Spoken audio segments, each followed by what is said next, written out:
choosing the correct footwear is absolutely essential for maintaining the correct alignment of your legs, correct alignment of your feet, correct alignment of your pelvis, and definitely your spine and shoulders. So if you choose the right footwear, the cushioning under the body, under the foot, will work as a shock absorber, and it will save your two natural shock absorbers. And those two shock absorbers in the body are your knee cartilage with the meniscus there and the lumbar discs. These are the two major shock absorbers in the body. When you walk on hard surfaces with a faulty footwear, every time when there is a rebound force that is coming back from the floor. So what is Newton's third law? Every action has equal and opposite reaction. So if you toss a ball on the floor, it will come back with equal force. So if that force is absorbed by your knee cartilage and the lumbar discs, they are unnecessarily overloaded with the work. That work can be simply outsourced to a cushion under the foot. Let that cushion wear off. Let that shoe become thin after regular usage. So that means the lower back disc and the knee cartilage is saved. So you should always wear the correct footwear. What are the three components to buy a correct footwear? First one is excellent cushioning, and reason I've already explained.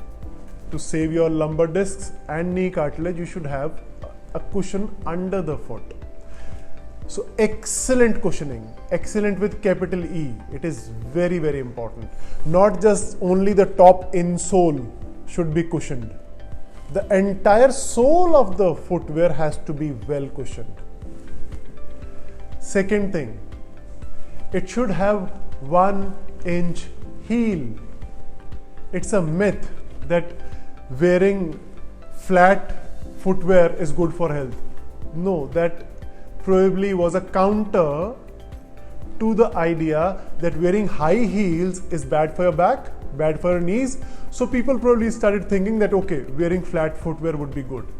That is equally bad because that will create spurs in the heel.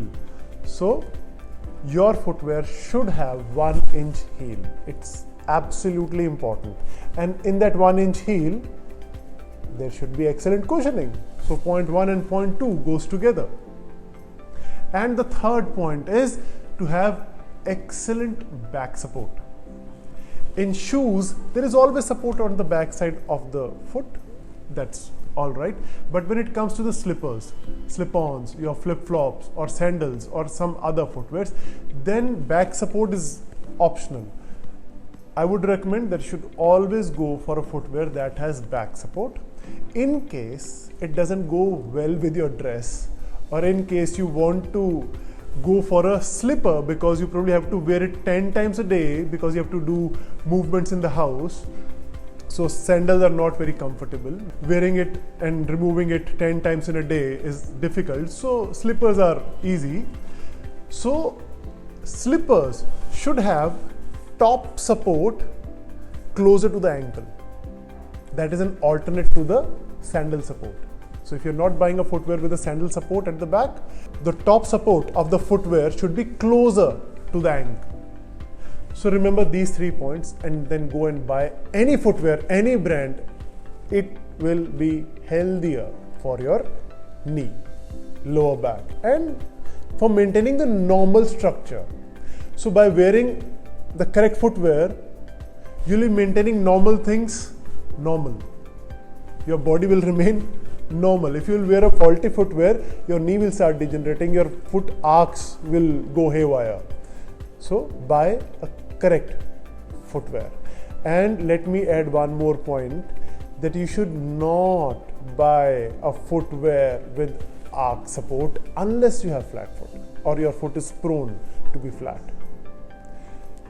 Arc supports are only for those who have long-standing work, or it is good for those who have flat foot. It is not for everyone. So take care of these points and buy the correct footwear for yourself.